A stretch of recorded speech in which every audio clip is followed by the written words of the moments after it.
I would like at one point Yeah. down the road to be able to talk to your whole membership, Okay. but I do This have. is our Oh, this is all, membership. okay, This is fine, our- fine. Yeah. We don't have a. But I do have membership. things that I want to address specifically to you. But we'll And- invite you back, how about that? When we go, Sure. when we have a meeting at the library. So I want to put before you 3 proposals that I think are essential to economic justice. And Sir, are they you gonna consist- take notes? Okay, then you'll send them to me, Yes, yeah. I got it. Okay. it consists first of guaranteed jobs provided by a federal job guarantee. The second is a new minimum, not living, but fair wage, which I'm setting at around $20 an hour with productivity gains, which I'll explain. And thirdly, 2 fundamental measures of employee empowerment. One consisting in restructuring corporate boards, so you have fair representation of employee representatives in about 50% of the seats. And then mandatory collective bargaining for all employers of multiple workers. Now, I want to make a brief case for why these are really the bedrock of economic independence and security. And the shocking thing is that none of these proposals, as essential as I think I can show them to be, are being advocated by anyone in public office, whether they be Republicans or Democrats. They're not advocated by anyone who has run for office, including any Democrats, including someone like Bernie Sanders. And as far as I know, they're not being advocated by any grassroots organizations, including the Economic Justice Coalition. Now- Isn't there a reason why they're not being advocated? Well, I mean, political reason? I think the reason might be political cowardice rather than a viable reason. And I want to explain why. First of all, I just want to clear away all of the propaganda regarding how entrepreneurship is the cornerstone of economic independence and security. We always hear that entrepreneurs are the true job providers, the true risk takers. Admittedly, in a market society, which we need to exercise our economic freedom, you can earn a living as an employee, which more than 90% of us who earn a living do. You can make a living by running a business, if you're among the fortunate few who have the money or access to credit to have a business, or you can be a landlord who's among the fortunate few who has ownership of rentable property or credit to do so.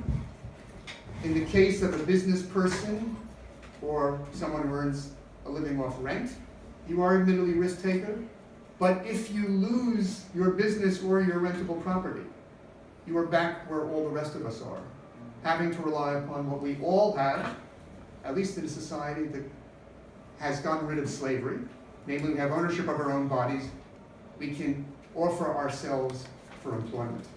That is the bedrock of economic opportunity. But as we all know, the market never guarantees full employment. People are with jobs not because they're lazy, not because there's anything wrong with them, it's because the market does not offer jobs for everyone. So if we are going to have a society in which people can actually earn a living and exercise that most fundamental right to work, our government has to provide employment for anyone who wants a job but cannot find it. And this fundamental right has not been recognized by any of the people or groups that I've mentioned. Yet it is obviously a cornerstone. And if it's not in place, it makes no sense to argue for a living wage or for job training, because none of that is of use if you don't have employment. Now, this is not a matter of make work. It's a matter of putting people to work in occupations that provide goods and services that serve our community. And there's plenty to be done, despite the onslaughts of automation in the gig economy.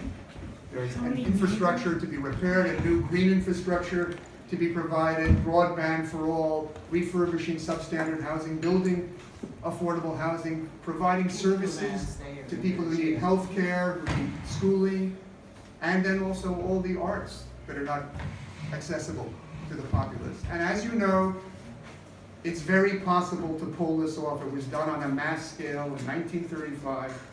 That's Starting right, with the with words the progress FDR. organization. Yeah, when our country had 117 million people, not 325, where our wealth was 6% of what it is today, when we were in the worst economic crisis, and still 8.5 million people were put to work. Now, instead of considering this an emergency measure, it should be a fixture of a just society, where everyone knows that if they need a job, they will get one. And we can see how transformative it is. You know, think of young people who now face twice the unemployment of everyone else, 4 times if they're in minority communities. Think of how their life would be changed if they know they have a guaranteed job awaiting them. Think of the difference in the lives of anyone in prison, who comes out of prison knowing they have a job awaiting them. Think of anyone coming back from military service, who doesn't have to face the insecurity of unemployment and homelessness, but knows they have a job awaiting them. Think of all the rest of us who have jobs, who no longer have to be wanted about being downsized and so forth. This is realizable. Okay, we Okay. agree with you on Okay. that point. But then you have to support those who are committed to it, because you know perfectly well that no candidates so far have come out for it, no public officials have come out for it, none of our representatives have come out for it. And I don't know of any grassroots organization that's come out of it. The last grassroots organization that came out of it was set up by Coretta Scott King in 1974, the National Organization for Full Employment. It waged its noble fight and then it disappeared without any success. What Well- countries are doing this? I don't think any countries are doing it right now. Instead, they're putting people on the dole with a better safety net than we have. But we're not talking about putting people on the dole. We're talking about giving people independence to earn a living. Okay. Now, obviously, in a city like ours, where there is mass poverty and people working harder than anyone because they have to work at 1, 2, or 3 jobs to make do, if we're going to think about guaranteed employment, we have to add employment at a fair wage. Now, I say a fair wage, not a living wage, because a living wage, in a way, is just another form of providing a certain level of poverty where you do not benefit from the growing prosperity of the nation, increases in productivity and the like. From 1945 to 1973, wages rose for most people in tandem with productivity gains. So for many people, at that time, there was a rising standard of living. Since 1973, wages have stagnated. So what's the result? Our country's become more and more unequal. So we're the most unequal developed nation in the world with the greatest lack of mobility. In addition, the growth rate of the economy as a whole has fallen in half. Why? Because when you have all this wealth going to the top, and not to the mass of employees, you have all of this wealth that is not being reinvested. It's sitting there. Whereas if a much wider spectrum of the population benefits from the growing prosperity, that group is going to spend much more of the income. It will go back into the economy. It will be good for business, as full employment is good for business by providing maximum consumer demand. So if we're talking about a fair wage, we're talking about a wage that is not just the living wage, not just adjusted for inflation, but adjusted for productivity gains. So Okay, to give you an got idea that of part. what that is, it's not $15 an hour. If you go back to 1968, the minimum wage was $1.60. You adjust that for inflation, it's $10.50. If you adjust it for productivity gains, it's $22. I'm offering a more modest starting point, $20 an hour with adjustments for That's productivity great. gains. And it is realizable. I can give you all the details of how our country has more than enough wealth and income to provide for that. Now, these two fixtures, guaranteed jobs and fair wages, which again, you know, no one's advocating it, Oh, it's need to be okay. supplemented by 2 other essential Yes, matters, because we have to think of the relationship of employee and employer, and we have to think about evening the playing field between employer and employee. Agreed. Because the dynamic of the market does not favor the existence of small businesses. It favors the growth of larger and larger and more concentrated corporations who have more and more economic power, and the relation between employer and employer becomes more and more unbalanced. So in order to have a fair society in which the interests of employees are not under the heel of the interests of corporations, we have to do 2 things. On the one hand, we have to change the structure of corporations, which are the dominant form of economic organization because they can amass the most capital through selling shares. We need to mandate by law that 50% of the members of corporate boards be filled by non-managerial employees elected by their peers. That will have a decisive impact upon the decisions corporations make, on how much they pay their CEOs, who currently make over 300 times what their employees make. This will impact upon decisions concerning, outsourcing, how automation is developed, as well as what role the corporation plays in political life.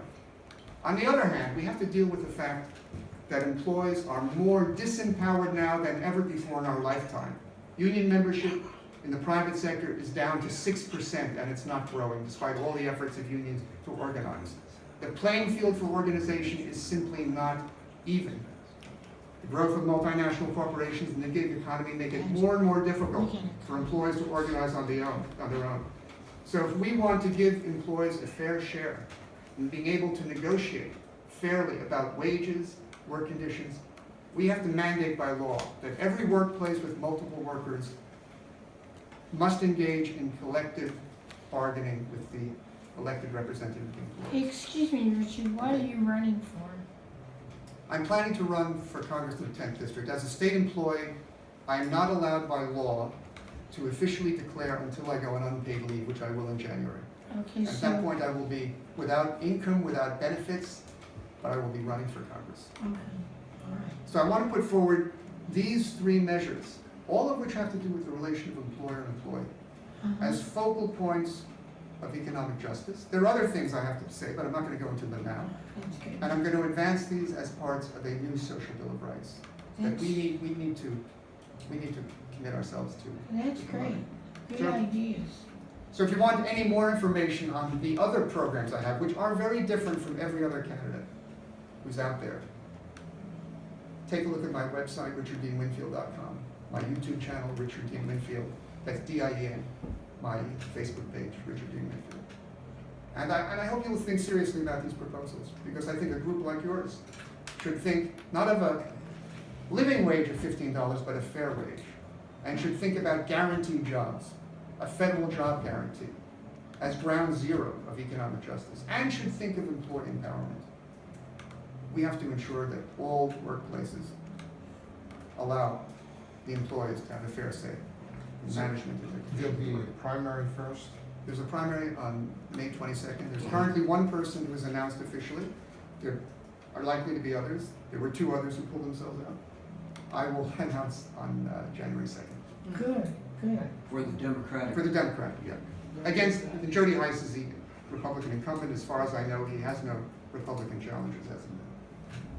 So that's where things stand. Well, thank you for coming. We Yeah, thank appreciate it. Yeah, Right, And it's a very exciting platform. yeah. Yes. Yeah.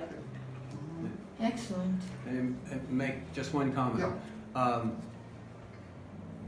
What you said is true, except maybe, FDR, Yeah, shortly before he died, yeah. came out with an economic bill of rights, as That's you right. probably know. And I'm inspired by that. Right, and I reference his guaranteed jobs, which is in his economic bill of rights, Yes. because FDR is still a good word among Democrats. And it also gives you a legacy, where you're not, coming in from wherever. There's one other legacy I want to point to, take just a moment. That is the Universal Declaration of Human Rights, Uh-huh. which Eleanor Eleanor, Roosevelt sure, in sure, 1948 sure. oversaw Right. the community And built up, Right. and that includes all of the rights that FDR put forward in his economic bill of rights. Right. And that's something that our country voted for with most of the other members of the General Assembly, but we haven't implemented it, to say the least.